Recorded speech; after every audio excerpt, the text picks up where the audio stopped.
Welcome to Astro News, where we love our news better because we use the sun, moon, and planets as our reporters. So let's get into the news, the planetary news for June 7th, 2021. Well, it looks like quite a week. I think today and tomorrow might be the best lot of the days. My co-anchor Luna is off for the week on vacation. Well, let's pick our cards, and we're going to go with the Daughters of the Moon cards first. So we're going to shuffle them good.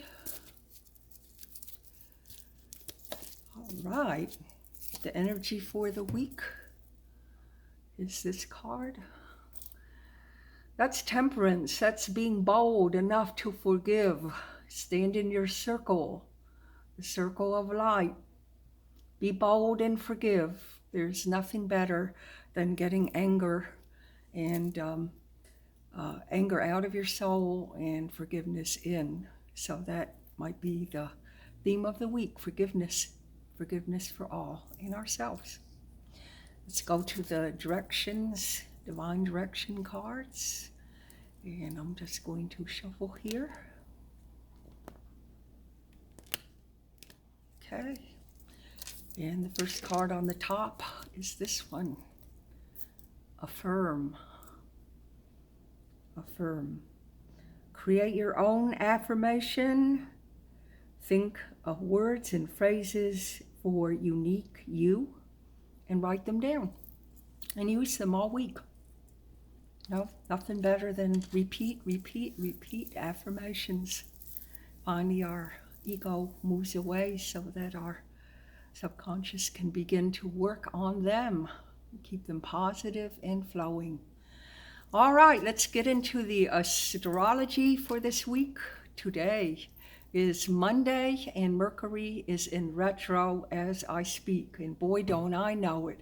I've had more things break down on me this week than ever. So I truly know that even without knowing it was a Mercury retrograde, I would think it was.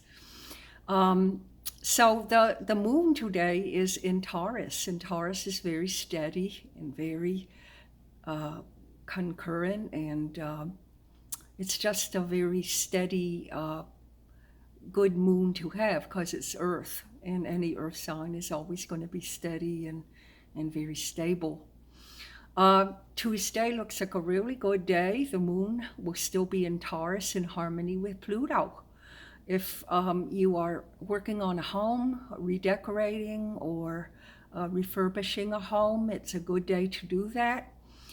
Pluto will show you where the problems are in the home so you can fix them. Pluto is always the planet of investigation. It's like an X-ray machine, and it always will show you exactly where any problem is. Kind of just comes up on its own. You could feel like you want to reflect with it. You might do some counseling, you might do some meditation or psychology, or get a reading. In the mid-morning, the moon will be in harmony with Mars. So that means that you're going to have some get up and go tomorrow. And it will be really, really ambitious. It will be an ambitious feeling, like you want to get things done. And once again, with the moon being in Taurus, it may very well be cleaning your home or refurbishing your home or getting some new things or goals implanted with your family. So that's going to be good. The moon then goes into Gemini mid-morning, and Gemini is more heady, it's more mental. It's not as stable as Taurus is, but it is very intelligent, and it makes you want to read and get knowledge into your brain. And it's very mentally stimulating. Then the moon favors Jupiter, so that's always a good thing. I would play the Powerball on that. That would be in the afternoon. And that keeps you feeling confident and wanting to keep on going, expanding. But just keep grounded in that Jupiter energy, because sometimes you feel too good and you might overeat or overspend. Now, Wednesday, the moon is still in Gemini, but it's in harmony with Saturn, and that's always very, very good with business matters, putting new goals into business, signing contracts. Even though we are in a Mercury retrograde, I would say really take that contract to a lawyer if you're going to sign something. But it should be a honestly good business day for everybody, with Saturn being favored by the moon. And then on Thursday, we have that solar new moon. That's going to be really big in Gemini. And Gemini, again, is, it's heady and intelligent and creative and loving. And that solar return will be at 19 degrees. So if your birthday is anywhere between November 3rd to November 12th or June 3rd to June 12th, you're going to feel the effects a little bit more with that solar eclipse. An eclipse means taking away something to give something back. So that's what it will be doing on Thursday. And the effects can be felt for about 1.5 years. So it's going to be a majorly big step for all Geminis and all Sagittarius especially, but everybody will feel it, especially if you have any planets in Gemini at 19 degrees or Sag at 19 degrees. Now, it will align with that Mercury retro, so that will make maybe something not break down in your home on Thursday. Gosh darn, I have seen it happen. Well, then that Mercury will be in conflict with Neptune in the afternoon and into the evening, so that might make you feel a little foggy in your thinking, feel a little lost, confused. Maybe you're trying to, again, put something together. And, remember that all that Gemini is very heady, so Neptune can make you feel a little confused at times, or maybe even a little depressed at that time. Secrets are bound to come up, and you could have some misunderstandings with loved ones at that time. Now, Friday, the moon goes into Cancer, and Cancer is a little bit more emotional, but it's very empathic moon, very psychic moon. So Mars will go into Leo at the same time. So that's going to be 6 weeks of Mars in fiery Leo. It did not do well in Cancer for the last month or so, but you will feel the difference when it goes into Leo, I promise you. So we have 6 weeks of Mars in Leo. That will be a lot of fire on fire. When it was in Cancer, it was water and fire, which puts a fire out.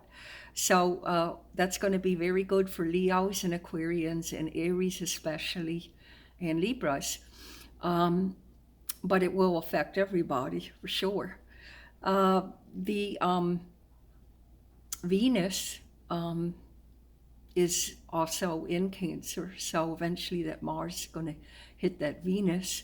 And on Saturday, the moon continues in Cancer, and the Venus will be in harmony with Uranus. So that could be a sudden love, or that could be a sudden unexpected surprise, something good. The moon is in Cancer, so that's family and home. So it might be something. I would be playing the Powerball on that day, Saturday, if I were you. And because that Uranus is a surprise and Venus is love and money. So that could be a surprise in both. So that's going to be very good. It could be great for social events, sudden social events. You might decide that you want to all of a sudden do a cookout with friends, get something together very quickly. And then on Sunday, the main focus will be on the moon in Cancer. And again, it will leave Cancer on Sunday and go into Leo. So with Mars in Leo and everything starting to churn into the Leo skies, that moon will be in Leo and will favor the sun. And the sun will also favor Neptune which is brings in a lot of healing and caring and commitment. And it's the higher octave of Venus, so it is going to bring in a lot more charitable feelings on Sunday. So it looks like maybe Saturday's the best day to play the Powerball if you're going to do that. Well, that about wraps it up for us. Thank you for tuning in, and we're always happy to bring you the newest news for the planets. I will see you next week, hopefully with my co-anchor Luna, and we will again explore the skies together and see what forecast is going to come up. So until then, if you're looking for a reading, reach me at www.cindywallace.com. You all have a happy week ahead. Ashe aho, namaste, aloha.